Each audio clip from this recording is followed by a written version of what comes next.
She stood silently in the corridor, staring at the suitcases, the laptop, and his briefcase.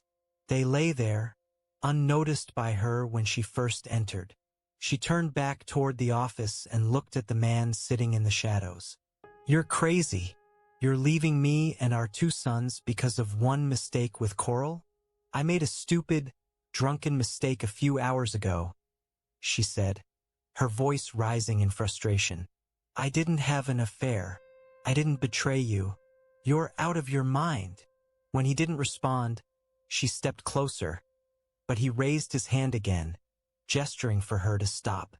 She froze, unsure of what to make of the man in front of her. She wondered if he had suffered some kind of breakdown. This man, sitting in the shadows, wasn't her husband. Not the man she had lived with for 8 years. No one could change so drastically in a matter of hours. He had never behaved like this before. The worst part was that there was no explanation for it. Nothing had happened at the party to warrant such a reaction. She backed away but didn't sit down. "Can you at least tell me why? Can you do that for me?" "I had a moment of epiphany," he finally said. She heard the words but couldn't understand their meaning. "A moment of epiphany? What are you talking about? Why are you doing this?" She knew he thought of himself as smarter than her, smarter than anyone in her family or circle of friends. But why did he feel the need to remind her of it now, rubbing their noses in it? "Put it in words I can understand," she demanded. The shadowed figure shifted slightly, lowering his head until it rested on his closed fists. "I'm very sorry, Diana," he said quietly, "but this is the truth. I don't want to do this." "That's just what English literature professors think and say," she snapped. He shook his head. "It's not that complicated. We all, every single one of us, go through life without truly seeing what it's all about. We're blinded by the little details of our daily existence. Waking up, brushing our teeth, going to work, paying bills, watching TV, dealing with the kids catching colds, wondering if we're gaining weight, or if our spouses are looking at someone else. We don't ever take a step back to see the bigger picture of our lives, except in rare moments." He paused, and she waited, hoping he would continue. "I had one of those rare moments of epiphany this evening," he said again. "You keep saying that, but what does it mean? What did you see?" she asked. Even though his face remained obscured, she could feel his piercing gaze, as though it were burning into her skin. "I saw our life, Diana," he said. "I saw who we are, who we were, and who we've become. It had very little to do with what happened at the party. You're right. Leaving because of one fight, one mistake, one incident would be insane. But that's not why I'm leaving." "Then why?" "I'm leaving because I realized something. Our marriage was a mistake. I love you, but you don't love me. I'll never be able to satisfy you, not emotionally, not intimately. You're a good woman, and you'll never leave me, because you always keep your promises. But we're too young to spend the next 40 or 50 years trapped in something that neither of us truly wants. That's why I'm leaving." He sighed. "When we're done with this conversation, I'll go." 3 hours earlier, he had pulled into the driveway at 9:30 p.m. His cell phone had been silent since he left the Rivers' trailer park south of Palatka at 8 p.m. That's where he had dropped off Diana and about 75 of her close friends and extended family for their monthly party. A tradition for nearly the entire 8 years of their marriage. The house was dark except for the automatic yard light with its motion sensor, which illuminated the driveway. Limping slightly, he made his way toward the door. It had been a rowdy evening, and he felt much older than his 34 years, closer to 74.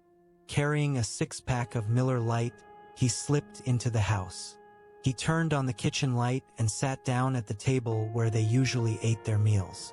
It wasn't the small dining nook, where they were supposed to eat, but the larger table they preferred. He unscrewed the top of one bottle, took a long sip of the cold, refreshing beer, and let it slide down his throat. Then he drank another. All the while, he waited for his cell phone to ring, for some message to come through. But nothing. He stared at the pictures on the refrigerator door, held up by magnets. There was a drawing Billy, their 5-year-old, had made at school with a pencil. Next to it was a photo of David, their 7-year-old, catching his first pass at a Pop Warner football game. His throat tightened as he looked at the photo. He fought back the urge to cry. David's young body was frozen mid-action, captured in the moment of his first athletic triumph. His mother, with her dark hair and slender figure, had passed her features on to both boys. They had inherited her dark brown hair instead of my sandy blonde, and her light brown eyes instead of my ice blue ones. I had a hard time suppressing the lump in my throat. They and their mother were my entire world. Just a few hours ago, I had come terrifyingly close to losing them all. The sensation was like standing frozen on a train track in the dead of night, helplessly watching a train barrel toward me. I took another sip of my beer and rested my head against the dark grainwood of the table. For a moment, I let myself feel the weight of everything pressing down on me. I finished the bottle, then forced myself to stand. Sooner or later, the phone would ring. Eventually, the front door would open, and I'd have to act. I couldn't just sit there and wait. I went upstairs to the bedroom Diana and I had shared for the past 5 years, ever since we moved to this rather expensive neighborhood in Mandarin. We had chosen the area because of the good schools. I taught an introductory English literature course at Jacksonville University, a small private liberal arts college on the other side of town. The commute was long, hours every day, but I liked the Mandarin area more than the neighborhoods near the university. So, I had accepted the daily grind for the sake of what was supposed to be a better future for our family.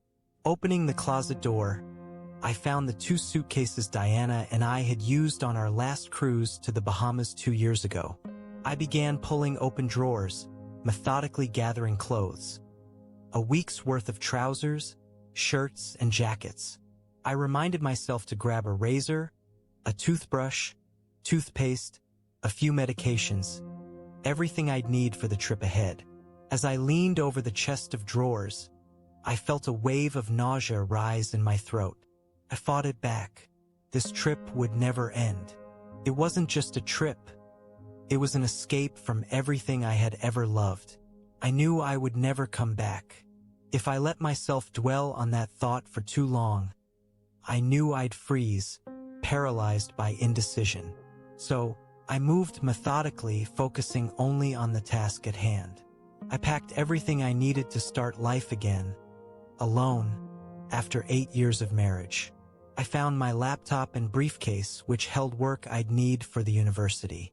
Once I had packed everything, I carried the suitcases, laptop, and briefcase into the hallway leading to the dining room, just to the left of the front door. No one would notice the bags unless they actually entered the dining room. After collecting everything I could think of, I grabbed a 6-pack of Michelob, 5 bottles now since I'd already had one, and went into the office. The front door opened into a hallway that branched off to the right and led to the office. Inside, I sank into an easy chair at the far end of the room, placing the Michelob on the glass coffee table in front of me. Behind the chair was a floor lamp, which I turned off. A light in the corridor could still be activated by anyone entering the house, but I wanted the office to remain dim. Standing on a chair, I unscrewed the light bulb in the center of the office until it was loose enough not to turn on when the switch was flipped. When everything was ready, I sat back down in the soft chair, sinking into the darkness of what used to be my home. I opened the second Michelob and began to drink, slowly, in small sips. At around 11 p.m., my cell phone rang for the first time. The screen of the old Nokia flip phone glowed in the dark, and I immediately recognized Diana's number. I didn't answer. 3 minutes later, I heard the signal for a voicemail. I didn't open it. 5 minutes later, the phone rang again. Then 3 minutes after that. And 5 minutes after that. And 10 minutes later. Then another 5. Diana called her father. Then her older brother, Dave. Then her younger sister, Kelly. Then Diana called me again. If I still had a sense of humor left, I might have found the parade of phone calls amusing. But any humor I'd once had died hours ago. I doubted I'd find anything funny again for a very long time, if ever. The house remained quiet, save for the occasional vibrating of my phone. The phone rang again, the home phone this time, then the cell phone, and then back to the home phone. I had just finished my second Michelob and started my third. Time crawled forward like a traitor, refusing to race ahead or rewind, so the day that had destroyed my life could fade into the past and grant me a second chance. Even as I clung to this normal human desire, deep down I knew the truth. What had happened today wasn't confined to a single moment or even a single day. To undo the damage, I'd have to turn back time at least 8 years. And that, of course, was impossible. It was a cool November evening, not too cold, but cold enough to feel the sharpness in the air. The RV site and cabins near Lake Kao, south of Palatka, were typically empty this time of year. That made it an ideal spot for Richard Carter, his extended clan, and their friends to host their monthly parties. It was a quiet place where no one complained about noise, no one called the police, and everyone could relax. Richard Carter and his wife, Ricky, had raised a brood of 9 children, 8 of whom were still alive. Whenever the Carters gathered their children, extended family, and friends together, the crowd swelled to over 100 adults. Richard and Ricky had built their fortune with a road and asphalt paving company, becoming millionaires by the late 1960s. They enjoyed hosting these monthly Saturday night parties.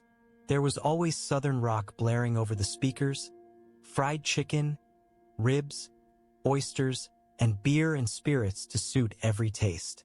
Diana and I didn't attend every month, but we tried to go as often as we could. Richard and Ricky had gone out of their way to welcome a Yankee outsider like me into their family. I was from the strange land of Massachusetts, after all. Still, I knew they sometimes struggled to understand me, how I spoke, how I thought, or even how I earned a living. I didn't sell cars, fix them, build houses, mortgage parking spaces, or make money in the practical ways they did. I stood in front of bored young people, lecturing them about poetry, novels, essays, and other nonsense. Most of the Carter clan had little understanding of or interest in what I did. Drinking at these gatherings usually started around noon. The cabins, along with a few RVs, were available for anyone who needed to sleep off their indulgence. Diana and I had sent our boys to stay with the Fletchers, whose family we trusted. The Fletchers knew we might be back late, maybe even the next morning. After all, we watched their kids when they needed us. At the party, there was an old concrete dance pavilion that was only used when the Carters hosted their monthly get-togethers. A loudspeaker system was set up for music. By mid-afternoon, we had eaten and drunk a little, while people continued arriving and pouring their drinks. By 5 p.m., as darkness began to settle, the music grew louder and the drinking more intense. Diana wandered around, chatting with people. I lingered by one of the tables, still laden with food, idly eating a few grapes. In the fading twilight, she shimmered like a ghost. She wore a flowing white dress that clung to her hips, highlighting her curves, her full bottom and her 36C breasts, which seemed even more prominent under the fabric. Her long, dark hair cascaded down her back, and for a moment, I thought I had never seen anyone more beautiful. At these parties, I often found myself watching her from a distance, mesmerized. Dancing and drinking weren't my thing, but I could spend hours marveling at her. It amazed me that an outsider like me could have stolen her from the countless men who had pursued her before we met. Men who undoubtedly still wished they could have her. As usual, the combination of drinking, dancing, seductive women, and lustful men created moments of tension. At one point, one of Kelly's ex-boyfriends took her out to dance. The man, clearly drunk, held her too close and groped her in front of everyone. Her husband, Billy, stormed over and knocked the guy out with a thunderous right hook. Cooler heads eventually prevailed. Within minutes, the two men were shaking hands. The ex-boyfriend received a kiss on the cheek from Kelly, and Billy and Kelly wandered off, likely looking for a quiet spot to do what they always did at these parties. The pavilion began to fill with people as the music played on. Even Richard and Ricky were swaying to the beat of some southern rock track. But then I noticed something that made my stomach sink. I had lost track of Diana, and when I finally spotted her, my heart clenched. She was slow dancing with a tall, dark-haired man in a cotton shirt and jeans. She melted into his arms, and I could see his large hands sliding up and down her back, almost to the curve of her hips. She pulled his hands away when they drifted too low, but she stayed close to him. The man was Bobby Trescott, one of the guys who had pursued her before I entered the picture. When I first met Diana, she was working at an insurance company, and I had gone in to transfer my auto insurance to her office. For reasons I still didn't fully understand, she liked me, a stranger with a strange accent, and 6 months later we were married. Bobby hadn't taken it well. He still called her occasionally and even visited her from time to time. Diana insisted that he was just a friend, not an ex-boyfriend, and she refused to cut him off. At these parties, Bobby always danced too close to her, touched her inappropriately, and made snide comments about me to entertain the crowd. I watched them now, jealousy boiling inside me. I started making my way through the twilight toward them. Diana swayed to the music, her body close to his. Drunk. Not enough to be completely out of control, but enough to relax. Diana seemed to melt into Bobby's arms. I got close enough to them and said loudly enough for both to hear, "Hey Bobby, do you mind if I cut in?" Diana turned to look at me, her expression calm, without a trace of guilt. She smiled lazily. "Hey, baby, I was just having a little dance with old Bobby. I promised him this one. It's the dance from our prom. You don't mind if I finish with him, do you?" Bobby smiled at me, that smug grin of his, and I saw his left hand slide up under her blouse to cup her breast. The darkness made it hard for others to see, but I was close enough to catch every disgusting movement. Diana gave him a strange look, then turned to me. I tried to read her expression. Was she angry at him for what he was doing? Or at me for not stepping in sooner? My voice stayed as calm as I could manage. "Bobby, get your hand off my wife's breast." His grin widened. "Or what, Lyle? Jesus Christ, this guy's name is Lyle? Does that sound like a little girl's name to anyone else?" "Hey, Lyle, this is so damn funny." I hesitated. I hadn't been in a fistfight in over 20 years, and I wasn't eager to start now. But I stood my ground. "I don't care what you think about my name. Get your hands off my wife." Diana reached up and pulled his hand away, but her tone shocked me. "Okay, Bobby, calm down. Why do you always act like a clown around Lyle? He's my husband.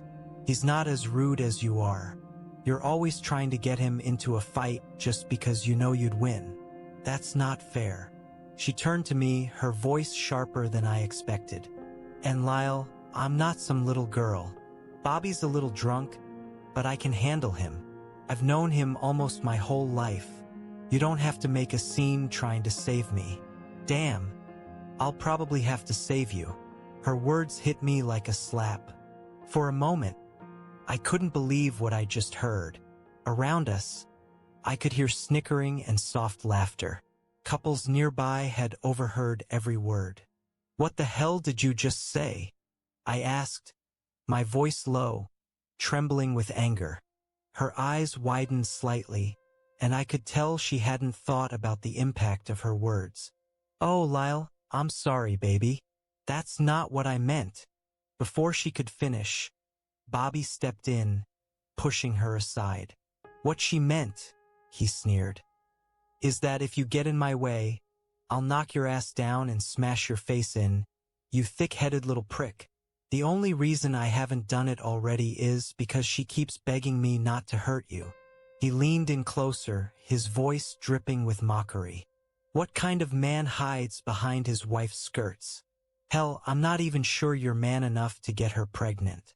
You probably don't even have the equipment to do it. Why don't you ask Diana sometime? She used to think my equipment was damn good. I bet a pencil would fill her up more than you could." The mocking laughter stung, and I felt the weight of people gathering around us. Someone had spilled a drink on the concrete, and as I tried to move out of Bobby's way, my foot slipped. I fell hard on my back, the impact knocking the wind out of me. As I struggled to get up, Diana's brother Dave and one of his friends grabbed Bobby by the arms. Bobby didn't resist, probably realizing he'd already done enough damage and would only gain more attention by fighting back. But he wasn't done mocking me. "Ask her, Lyle," he called out, laughing. "She'll tell you the truth." At that moment, Richard Carter, Diana's father, stepped into the circle of onlookers. His voice was calm but firm.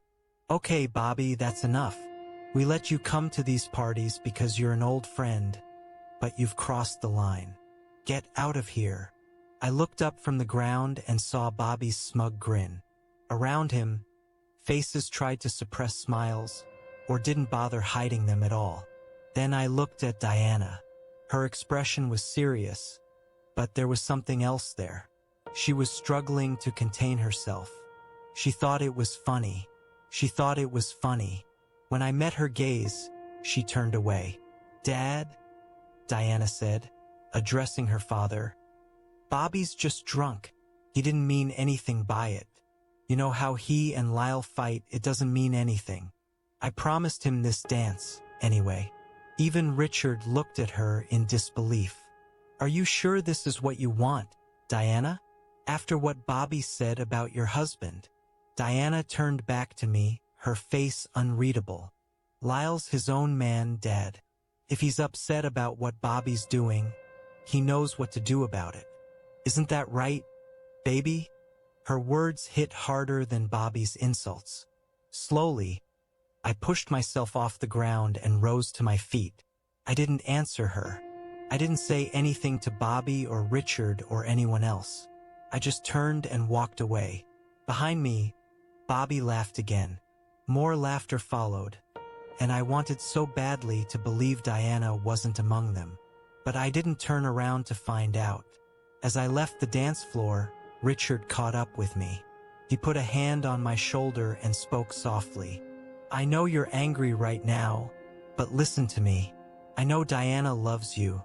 Whether you believe it or not, she does. But women, sometimes they want to know their man. Where you come from, they may not do this," Richard said, his voice low and steady. "But down here, a woman won't respect a man who backs away from another man trying to get close to her. You do what you think is right. But even if Bobby beats the crap out of you, at least fighting him would show Diana that you care enough to fight for her." I kept walking. "You're right, Richard.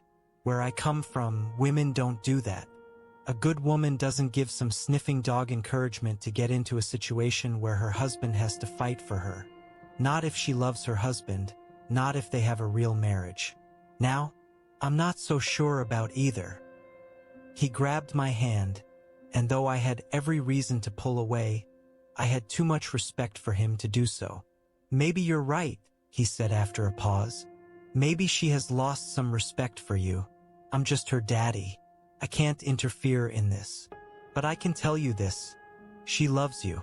Don't do anything stupid now. Just go somewhere, have a drink, and chill. Everything will work itself out. Maybe. I didn't respond. I just kept walking. The driveway lit up at 12:45 as a car pulled in.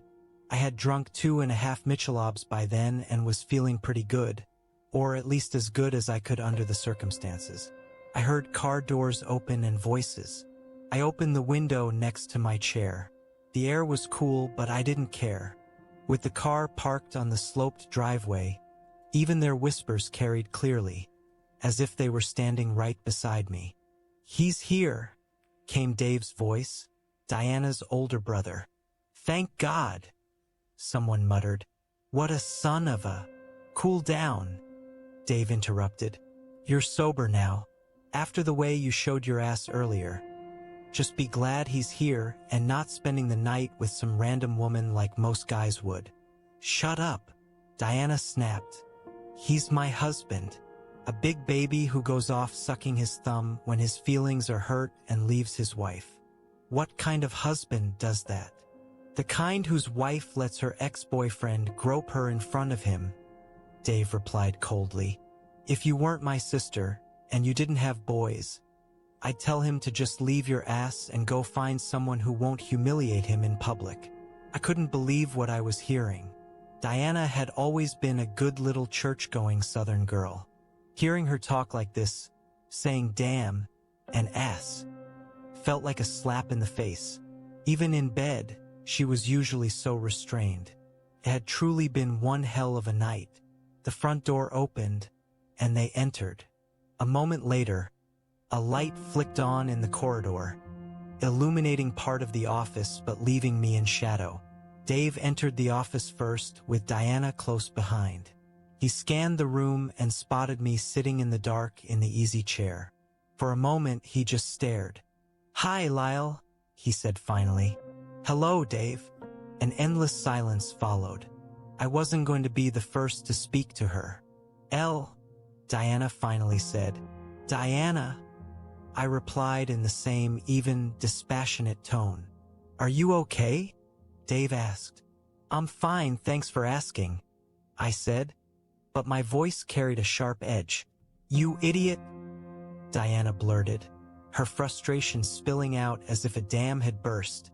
"I love you too." Her body tensed, and if Dave hadn't grabbed her hand, I think she might have lunged at me. Her hair was disheveled, her face flushed, her lipstick long gone. Her white dress was wrinkled and dirty, with small bloodstains near the hem. Whatever had happened at the party after I left, it had clearly been chaotic. "Clever guy. Always some clever joke," she spat. "You think it's funny to leave me alone, without telling anyone where you're going? Just disappearing? What kind of person does that?" "I don't know," I said flatly.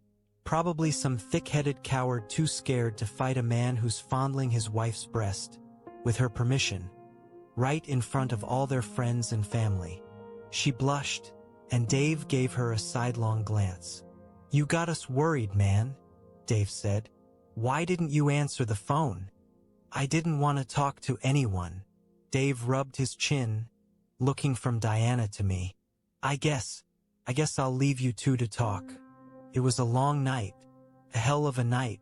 I'm getting too old for this." He turned back to me. "Are you sure you're okay, Lyle?" I looked him straight in the eye. "I'm just being polite, Dave. No, I'm not fine. I don't know if I ever will be again. But that's not your problem. Thank you for bringing Diana home. If it were up to me, she could have gone home with Bobby or camped at the RV park." Dave shook his head, clearly torn. "Well, then I'll leave. I'll take care of things. Diana, walk me out." From their voices outside, I could tell they were near Dave's Chevrolet Tahoe. "Damn him," Diana hissed. "Dave, he's such a what?" Dave cut in. "Any other guy would have punched Bobby out, gotten drunk, or done something human. He leaves, sits at home and sulks. But he doesn't fight. I would kick Bobby's ass," Dave continued, his voice rising, "and Tommy's ass, and half the people we know if they tried something like that with my wife. But Lyle? He's not like that. You knew this when you married him. I remember it very well, Dave said. You told me he's not the kind of guy who comes home with oil under his fingernails, gives you 6 or 7 kids, gets drunk every weekend, and spits on you when you gain a few pounds. You said, word for word, he's a man who will succeed. He'll take care of me and our children, be faithful to me, and give us a good life. He's a good man. You wanted something better, Diana, and you got it. And now you're nervous, doing this little dance with a weakling, which makes me wonder, if Bobby hasn't gotten anything yet, he probably will. Dave paused, his tone hardening. I used to be proud of you, Diana, but now I'm starting to think you're just another available girl in hot pants who'll get divorced 4 or 5 times, drag new boyfriends home every few weeks, and make mom and dad cry when they think about the mess you've made of your life. Oh, Dave, grow up, Diana snapped. I'm not stupid. I felt excited, maybe even a little horny, but I wasn't 17. I played with Bobby because it was nice to feel like a teenager again for one night. My husband should have grabbed me and made me behave, but I forgot who I was married to. She sighed. He's mad right now, but it will pass. It was one night, one fight. I'll go out there, give him some love, and it will all blow over. People don't break up because of one stupid mistake. Dave's tone grew sharper. Damn you, sister. You think because I build houses, I don't know anything about your dear husband? I've got clients and partners whose kids go to JU. They talk. Lyle's young, he's got his hair, he's smart, and a lot of those female students think he's cute. There was a time when he could have had any one of them. And as for women professors, let's just say one pursued him so openly that the dean had to step in and tell her to chill out or face consequences. So, you go out there and give him some love, but don't think for a second that if you lose him, he'll sit around crying into his beer. He won't. Not for long. Diana came back into the house and stood at the entrance to the office. She lingered there for a long time, silent, as though trying to decide what to say. Finally, she crossed the room toward me. I raised my hand. Stop. Take a chair and sit over there by the TV. She froze, surprised. It was written all over her face. She had expected to come over, kneel at my feet, hug me and start kissing me. That would lead us to the bedroom and everything would magically be fine. But that wasn't going to happen. She took a deep breath, steadying herself. I know, Lyle. I know I acted like complete crap out there today. You don't need to lecture me. Everyone else already has. Jesus Christ. Everyone acts like they're your blood relatives and I'm a stranger. She sighed again, frustrated. But I was drunk, you know? And Bobby was drunk too. You know Bobby and I have a past. We go way back. We met in elementary school. Can you believe that? And you should know this, he still loves me. He's never come to terms with the fact that I chose you as my husband. I know it's not good, but sometimes I feel sorry for him. Are you going to ease his pain by having sex with him? I asked, my voice icy. Anger flashed in her eyes. He's in pain. A little flirting makes him feel better. Nothing else was supposed to happen until you walked in like some thug and ruined everything. There was no need for this. He's my friend. You're my husband, the person I love. A moment later, she was sitting in a straight-back chair, the most uncomfortable spot in the room. That was exactly what I wanted. I don't want to change the subject, Diana, I said, but I'm curious about something. I left the campsite around 8 o'clock. My phone didn't start ringing until 11 o'clock. I know the campground is a big place and there was a lot going on. But after that little incident, it took you 3 hours to notice I was gone. You must have felt really guilty about what happened to even realize I was missing at all.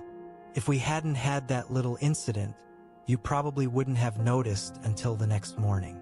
That tells me just how important I am in your life. Anger flickered across her face, and she opened her mouth to say something, but then stopped herself, as though suddenly remembering something. "Oh my God, Lyle," she said softly. "Don't you know? You know all hell broke loose after you left. I really did forget about you, everyone did for a while. But that doesn't mean I don't care about you. It's simple." "Well, that's enough," I said curtly. "What happened then?" Diana looked down as though searching for words. "After that, Bobby and I danced a little. I know I shouldn't have done it, but I was so damn mad at you. God, this sounds like I'm 13, but it hurt me that you didn't at least take a swing at Bobby. If he'd hit you, I would have been there, loving you and comforting you. That's what I wanted. You're my husband, but you were gone. So yes, I was angry. I danced with him, and you know Bobby, he was drunk. So after a few minutes, he... To the toilet," Diana continued. "Knowing Bobby, I figured he'd either head to the lake or behind one of the cabins. I talked to a few people and didn't think about Bobby anymore for a while. But after about half an hour, I started to wonder where he'd gone. I wasn't worried about you because, well, you usually leave and we don't meet up until late in the evening." She hesitated before continuing. "Then I heard a scream, and everyone started running toward the lake. A crowd formed around someone lying on the ground. I tried to get closer, and that's when I realized it was Bobby." She shook her head. "It was terrible. His face was covered in blood. One eye was swollen shut, and I heard that his arm and several fingers were broken. Dave and a few other people were talking to him, and I heard someone say the sheriff needed to be called. Apparently, 3 biker types showed up and smashed Bobby's face in.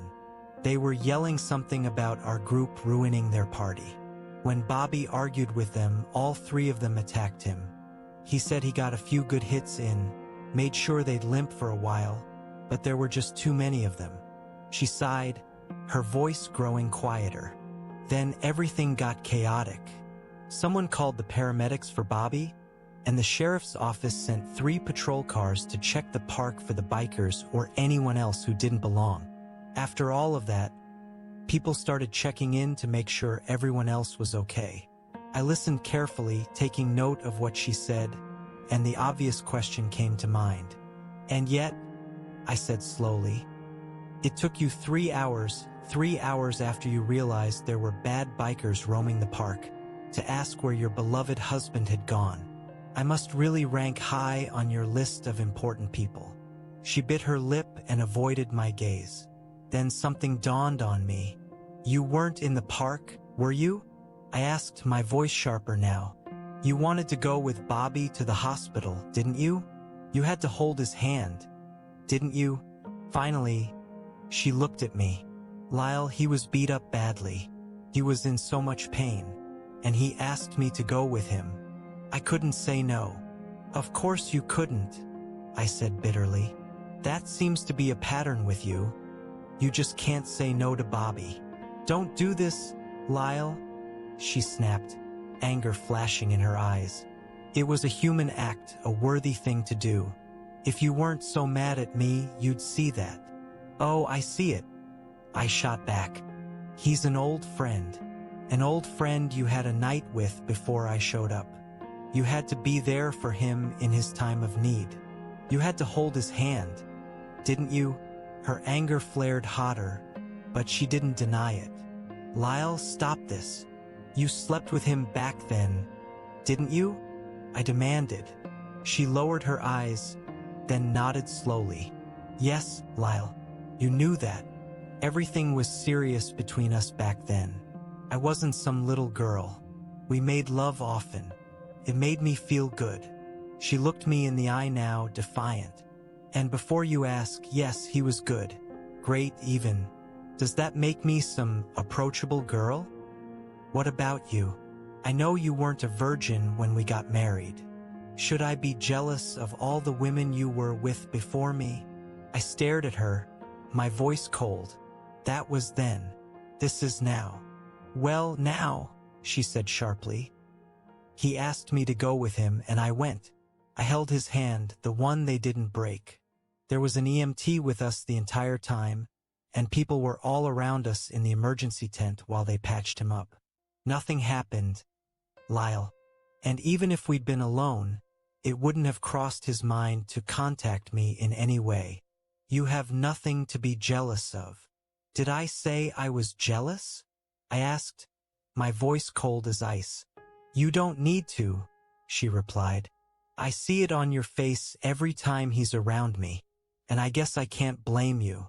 If you were always around another woman, one I knew you'd been with before, I'd feel the same way. She looked down again, trying to avoid my eyes. Lyle, you know that's not a fair question. There was so much going on. Bobby was injured. People were calling each other. Everyone was trying to figure out what was happening. So no, I didn't think about you. I stayed silent, my anger simmering. When I asked finally, did someone start thinking about me? When did anyone finally start caring that I was gone? She hesitated. After Bobby's brother came to take him home, I came back to the camp with Kelly, and that's when Dad asked me if I'd seen you. Wonderful, Diana, I said, my voice dripping with sarcasm. Your father thinks highly enough of me to notice I disappeared before my wife did. Tears welled up in her eyes as she looked at me. Keep it up, Lyle, she whispered. I screwed up, and now you're just gonna keep piling on, hurting me even more for what I did. That's good.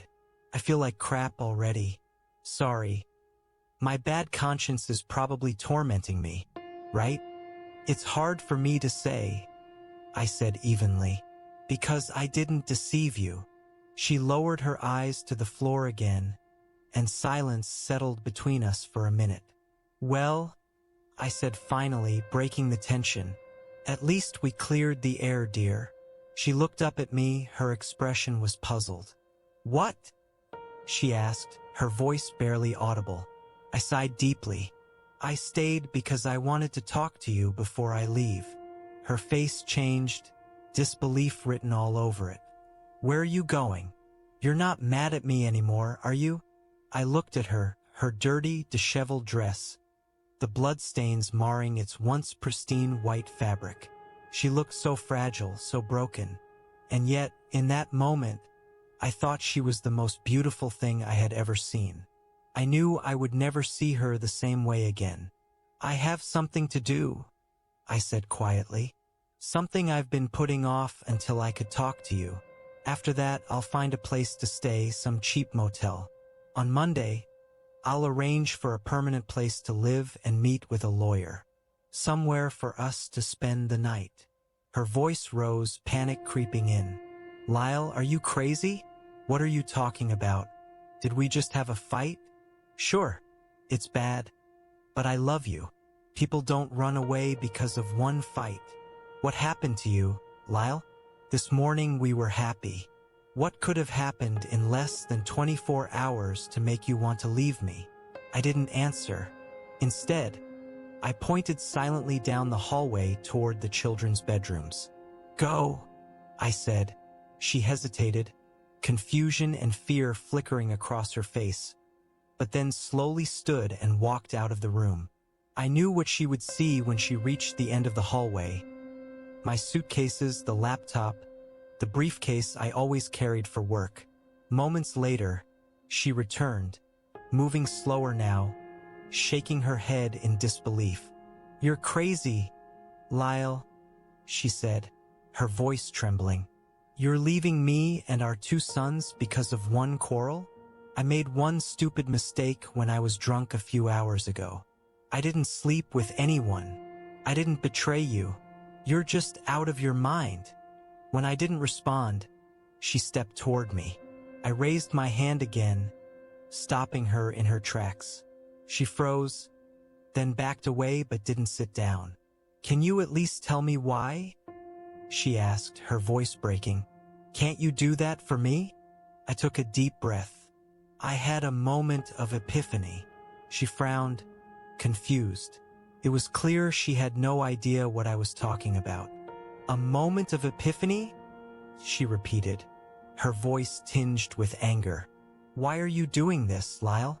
I know you think you're smarter than me, smarter than anyone in my family, smarter than anyone here. But why can't you just explain this in words I can understand? Why do you have to make us all feel like idiots? She was right.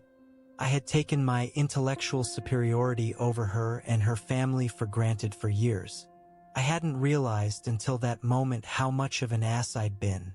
I'm very sorry, Diana, I said softly. This is true. I don't want to do this. Then don't, she said, her voice rising in desperation. That's just what English literature professors think and say, I continued. But it's not that hard to explain. We all walk through life without really seeing what it's all about. We're blinded by the little details of our existence. Waking up, brushing our teeth, going to work, paying bills, wondering what's on TV tonight, worrying about the kids catching colds, or whether we're gaining weight. We never take a step back to get a bigger picture of our lives, except in rare moments. I paused, letting the words settle between us, then added, Tonight, I had one of those moments. You keep saying that, she said, frustration evident in her tone. But what does it mean? What did you see? The next words were the hardest I'd ever spoken, because I knew they would kill the life we'd built together. They would kill the life I shared with my two boys, the ones I loved more than life itself. But Diana deserved to know the truth. I saw our life, Diana. I began, my voice steady but strained. I saw who we are, who we were, and who we've become. It had nothing, or very little, to do with what happened at the party tonight. You're right. Leaving because of one fight, one mistake, one incident would be madness. That's not why I'm leaving. Then why? She whispered, tears beginning to well in her eyes. I'm leaving because I realized something. Our marriage was a mistake. I love you, but you don't love me. I will never, probably never, satisfy you intimately the way you deserve to be satisfied. Deep down, you're a good woman. You would never leave me because you keep your promises. But we're too young to spend the next 40 or 50 years trapped in a marriage that neither of us really wants. That's why I'm leaving. When I finished, she shook her head, tears spilling freely now. I could see the pain in her eyes, a mirror of my own. She was crying for the life that was ending, just as I was. The fact that she didn't love me the way I loved her didn't mean there was no love between us. But it wasn't enough. How can you say such things, Lyle? She asked, her voice trembling. How can you be so cruel? I met her gaze, my expression unflinching.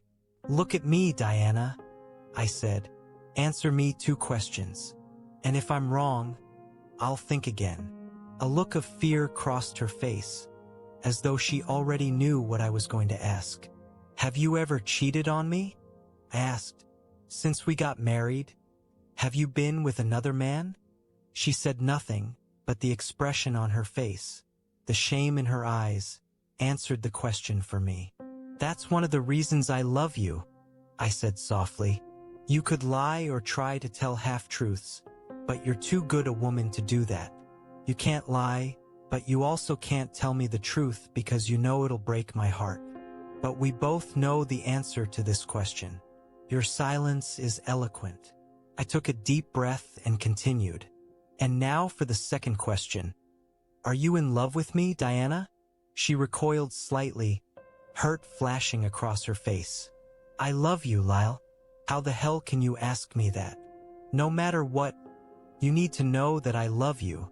That's not what I asked, Diana. I said, my voice calm but firm. Are you in love with me? She looked confused. I don't understand. What are you even talking about? You love your father, your mother, our boys, your brothers and sisters, I explained. I know you'd give your life for any of them, but being in love is something completely different. It's when your breath catches just by looking at the man who makes your heart beat faster. The man who makes you want him when he kisses your neck, when he caresses you. It's when you dream about him when he's not around, when you ache for him. That's how I feel about you, Diana. I don't know if you ever felt that way about me when we got married, but I know you don't feel that way now. You'd make a good sister to me, but not a wife.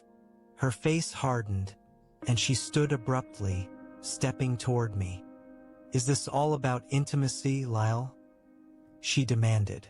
That's what this is really about, isn't it? You're angry because I'm not some available girl in bed with you? I love being intimate with you. It doesn't have to be all rockets and fireworks.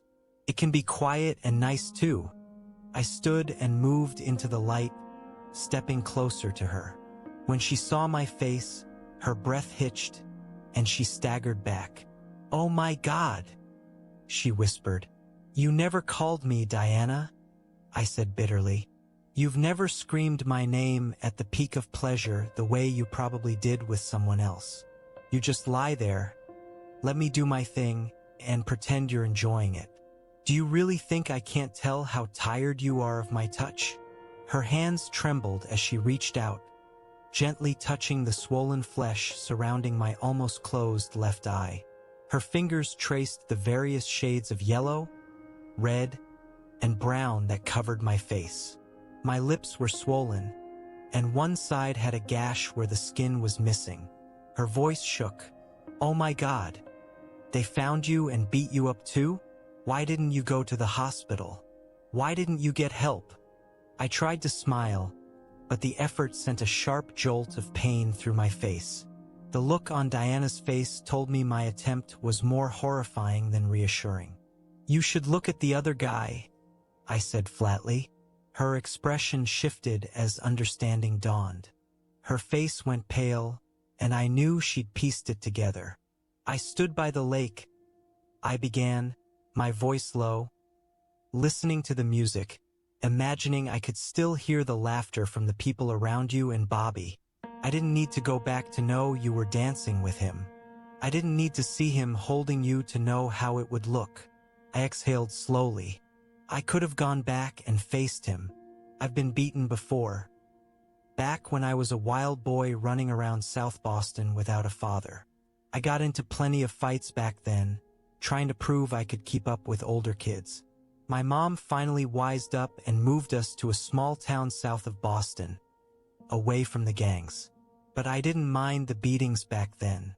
I probably wouldn't have minded this one either, because I know I wouldn't stand a chance in a fair fight. He's bigger, stronger, tougher than the guy who spends his life standing in a classroom. I paused, the memory heavy in the air. But it wasn't the fight that stopped me. It was the look in your eyes, Diana. The way you wanted me to do something about Bobby's insults. The way you let him hold you, touch you. The way his hands roamed over your body like they belonged there.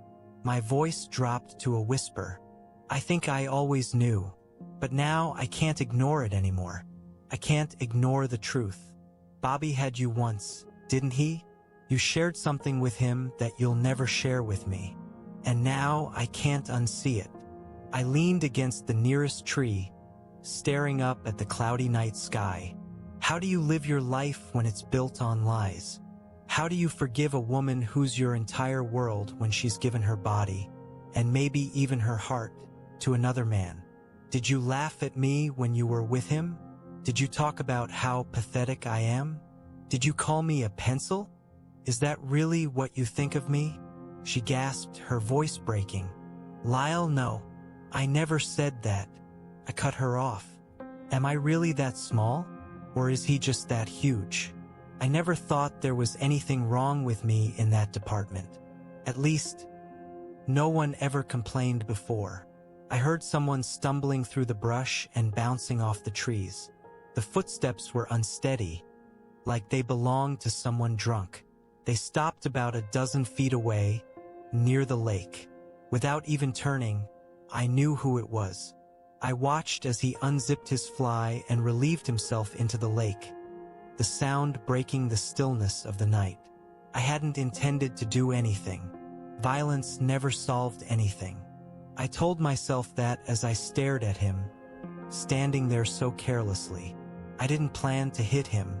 Violence wasn't my way, but before I could stop myself, I charged at him, my fist connecting with his face with all the force I had.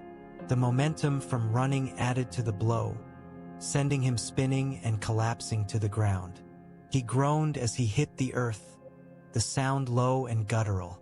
Before he could push himself up, I kicked him as hard as I could in the stomach, lifting his entire body off the ground. This time, he let out a loud grunt of pain. I aimed another kick, hoping to strike him below the belt, but he twisted just enough for my boot to hit his thigh instead. He grabbed my leg and yanked it backward, throwing me off balance. I fell hard onto my back, the wind knocked out of me. Propped up on my elbows, I tried to regain my senses, staring into the dark night. By then, he was already on all fours, touching his forehead with his fingers. I noticed something dark and shiny, blood. My first punch must have torn the skin, probably from the edge of my college ring with its 2 small diamonds. "Damn, Lyle," Bobby groaned, wiping his forehead. "I didn't think you had it in you, you weakling. Sure, you had to sneak up on me, but at least you had the guts to try. Too bad for you. Now I'm gonna hurt you. Very, very badly." He straightened up and sneered, blood dripping down his face. "And I'll tell everyone, including Diana, how her idiot husband sucker punched me. Hell, she might even think you're the bad guy here." I was trying to get to my feet when he lunged at me, his large, heavy body knocking me down.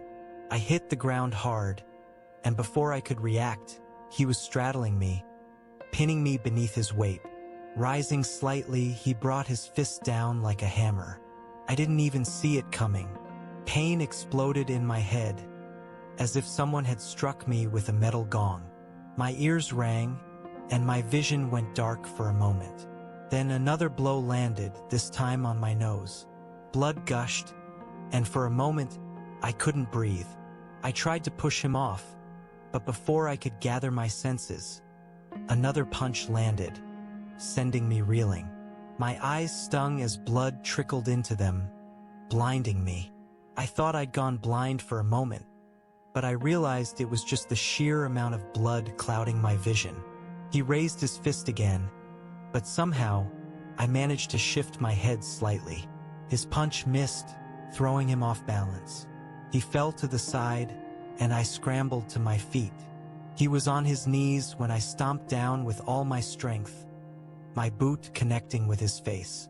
Blood sprayed, and I felt the crunch of cartilage as his nose shattered beneath my heel. He fell backward, groaning, making guttural noises that weren't words. I tried to kick him again, but this time, he dodged, lunging forward and slamming his fist into my stomach.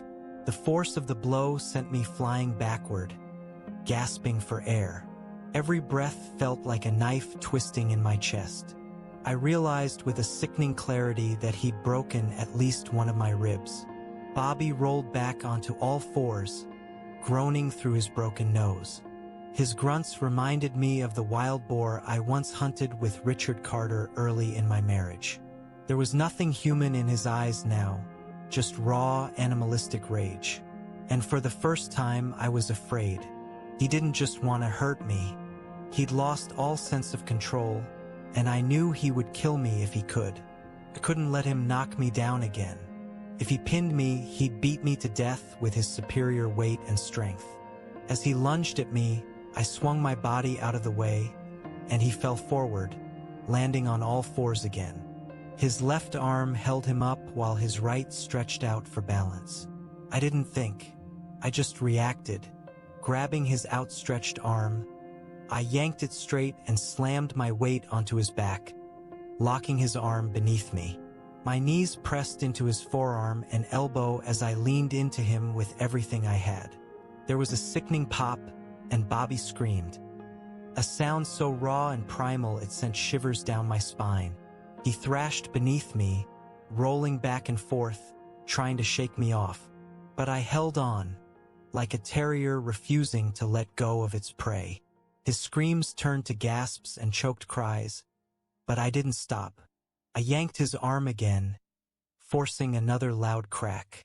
Finally, he rolled onto his back, but before he could push me off, I drove my knee into his elbow and pinned him. He gasped, his breath hitching as pain overwhelmed him. I raised my fist but hesitated. Instead, I leaned all my weight onto his broken arm. He writhed beneath me, his cries turning into hoarse, guttural moans. Eventually, I let go and fell back, gasping for air. Bobby curled into a fetal position, cradling his injured arm. He rocked back and forth on the grass, choking and crying. I should have felt worse about what I'd done to him, but this was the man who'd stolen my wife, who'd probably ruined my marriage, cost me my 2 sons, and destroyed the life I'd built. It was hard to feel sympathy as he whimpered in the dark. As I sat there, catching my breath, I realized I could still hear faint strains of southern rock in the distance. The party was still going, oblivious to the chaos that had just unfolded. There were no screams, no sounds of anyone coming to investigate. No one had heard a thing. I turned toward Bobby again and grabbed his injured arm. I grabbed his right arm as he tried to swing at me, jerking it a few times until he groaned in pain. That ended his resistance. "You've already broken my arm," he hissed through clenched teeth. "And you don't give a damn, do you?" He groaned again, the anger and desperation clear in his voice. "I need help, damn it. I need to go to a hospital." "In a while, Bobby," I replied coldly. "But first, we have other things to do." I struck him a few times with my already swollen elbow, each blow making him groan louder. After the second strike, his protests stopped entirely. I grabbed his right hand, pulled it away from his body, and pinned it down. He didn't have the strength to resist anymore. Taking his little finger in my right hand, I pressed it down with my left to immobilize it. "I'm going to ask you some questions, Bobby," I said, my voice calm but menacing. "And you're going to tell me the truth." He glared at me, defiant. "Screw you." Without hesitation, I grabbed his little finger and bent it back sharply until I heard the knuckle crack. His eyes went wide as the finger hung limp at the end of his hand. He opened his mouth to scream, but before he could, I punched him as hard as I could in the solar plexus. The blow knocked the air out of him, and he coughed violently, gasping for breath. He groaned, his body trembling on the grass. I waited until I thought he could hear me again. "Every time you lie," I said, leaning in closer, "or every time I don't like your answer, I'm going to break another finger. And when I run out of fingers, I'll move on to your toes. And after that, I'll find other bones to work on. Do you understand me?"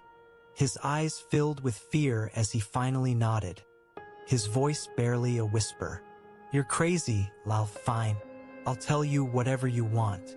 But the day will come when I'll be on top again. And when that happens, I swear you'll disappear. Your body will end up in a swamp, and no one will ever know what happened to you." "Maybe," I said, unflinching, "but right now I want to know something. How long have you been sleeping with Diana?" He was silent for a moment, his jaw tight. "This time?" he asked finally, his voice bitter. "Or earlier?" I tightened my grip on his hand, making him groan. "I already know you slept with her before we met," I said through clenched teeth. "I'm talking about since we got married." A malicious smile flickered across his face, but it disappeared just as quickly. Judging by the shift in his tone, I could tell he was telling the truth. "For years," he admitted. "For years," I repeated, my voice cold. "How did it happen? How often?" A smug, almost nostalgic look crossed his face, but he quickly became serious. I've been after her since the day you married her, he began. I tried everything. Showed up at her work, hung around her house, tried to make her laugh. But she wouldn't cheat on you. It drove me crazy. He sighed heavily, pausing to catch his breath. Then one day, for maybe 4.5 years ago, she came up to me when I was leaving a 7-Eleven. No smile, no flirting, nothing like that. She just asked if I wanted to grab a coffee. We didn't do anything that day, or for the next 6 months. But she came to me first, Lyle. She made the first move. And then one day we ended up at my house. She went crazy for me, acted like an approachable girl. Did everything a woman can do to a man.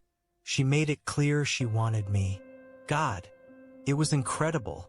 He coughed again, blood dripping from his mouth. A white fragment, probably part of a tooth, landed in the grass.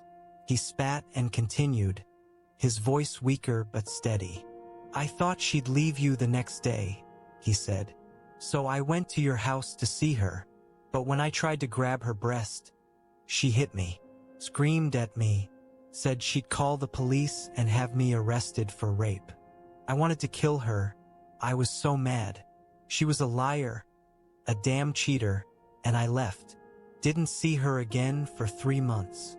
He spat again, then lowered his head onto the grass.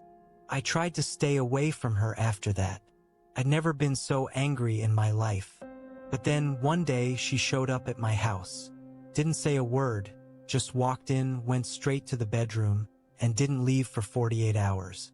She told me you'd taken the boys to your mom's place in Massachusetts and were staying there for a week. We were together for 5 days straight, Lyle. 5 days. She was wild for me, like nothing you'd ever believe.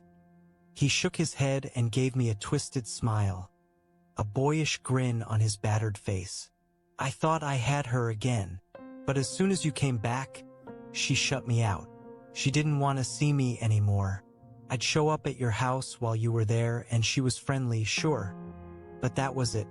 No touching, nothing. He tried to move his hand, but I pressed down lightly, making him wince.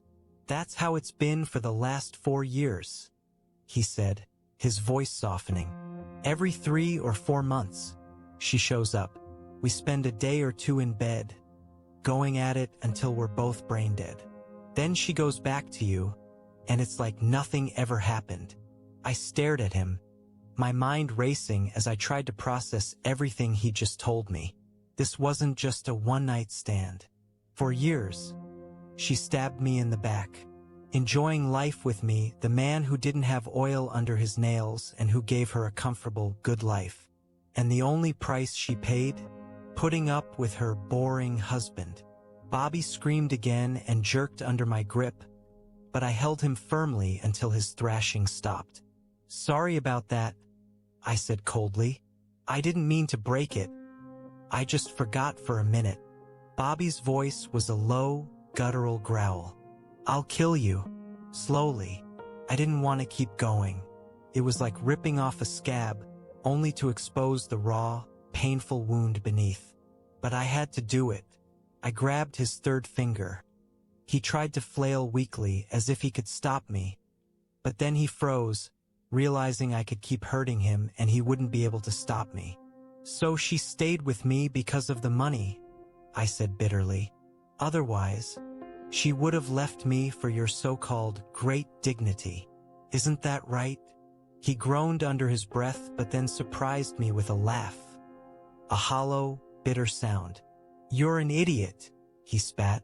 You don't understand, do you? I stared at him, my anger surging. What don't I understand? She didn't need your money, you dumbass. I drive a Beamer, Lyle, and I make almost as much as you do. Hell, she told me in bed once. And Richard and Ricky? They've already set things up so she'll inherit a fortune.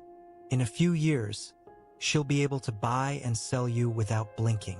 I gritted my teeth, my hands tightening. So why does she stay with me then? Because she loves you, he said, as though the words were obvious. You damn fool. I stared at him in disbelief. She loves me? And yet she sleeps with you. Bobby let out a bitter laugh, the sound rasping in his throat. Jesus Christ, you really don't understand anything, do you? She gets something from me she never gets from you. She once told me she could fall asleep while you're making love to her. That's how exciting you are, Lyle. She tries to be faithful, she really does. But sooner or later, she gets so worked up, so damn frustrated, that she has to come to me, and I make her scream. I used to tease her about it when we were dating, called her a loudmouth. She was the wildest woman I've ever been with. And you put her to sleep. He looked up at me, his swollen face twisted in pain and contempt. For the first time in my life, I was tempted to kill a man. I could have done it right there, right then. Instead, I grabbed another of his fingers and snapped it.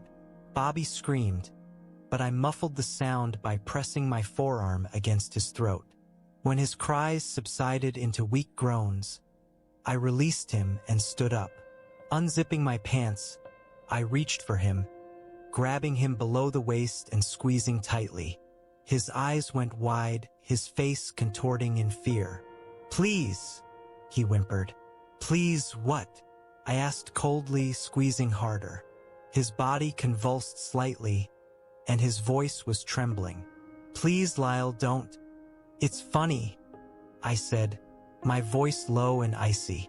"I may not be able to please her the way you do, but I can damn sure make sure you never please her or any other woman again. One good squeeze, or maybe I'll use the pocket knife I have right here in my pants. Remember that guy whose wife cut off his manhood years ago? They sewed it back on and he ended up in adult films. But you? I think I'll just toss yours into the lake. Maybe a bass or a turtle will swallow it. I'd enjoy that." For the first time, I saw real terror in his eyes. Bobby's smug confidence, his cruel laughter, all of it was gone. He finally believed that I was capable of it, that I would actually do it. And suddenly I felt sick. What was I doing? I thought about what I was about to do. Crippling a man, mutilating him because I couldn't satisfy my wife. Bobby didn't betray me. She did. I let go of him, and he immediately tried to roll away, cradling his injured hand and curling into himself to protect his private parts. I stood over him, disgusted with him, with her, and with myself.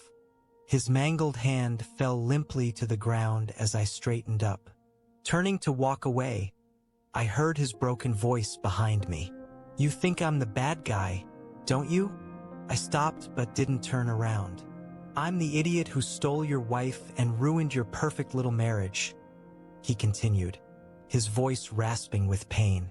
"But you know what? You ruined everything for me." I turned slightly, glancing at him. His face was twisted, not just with pain, but with something deeper. "She was going to marry me, you know," he said, his voice trembling. "She was going to be mine. Those two boys of yours? They should have been mine. She loved me or she would have loved me. We've been together since elementary school, Lyle. She was mine. We were dynamite in bed, you know that? We were the same kind of people. We would have been happy together. And then you showed up. You, with your smart mouth and your pretty boy looks, talking about things she'd never seen or imagined before. You tricked her into thinking you were right for her."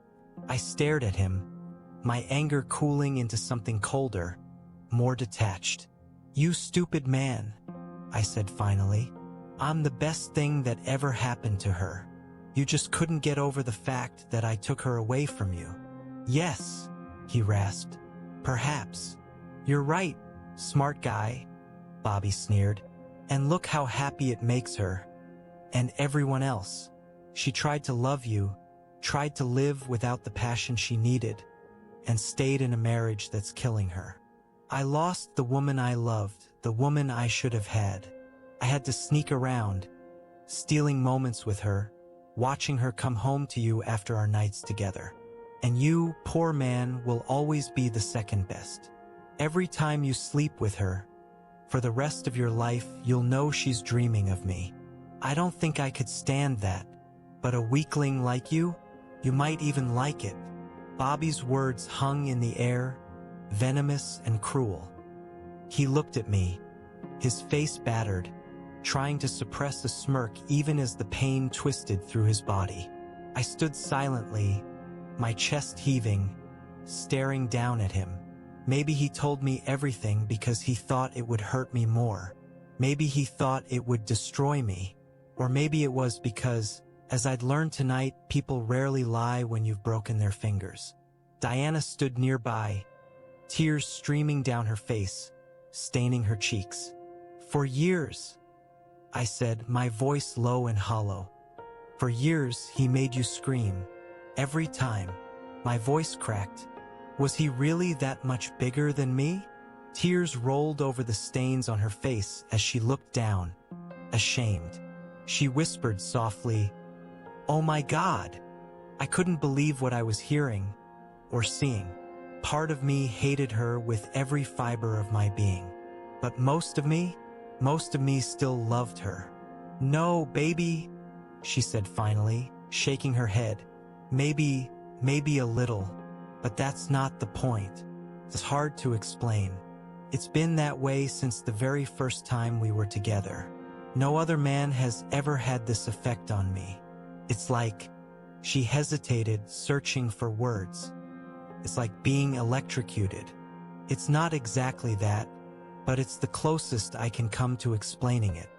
I stared at her, unable to speak. She continued, her voice trembling. "I thought, maybe if I told you how bored you made me sometimes, or how it wasn't the same with you as it was with him, maybe we could have tried something else. Toys, pills, anything. But how could I tell you, the man I loved, that another man made nights with him great, while with you, they were just good?" Her voice broke.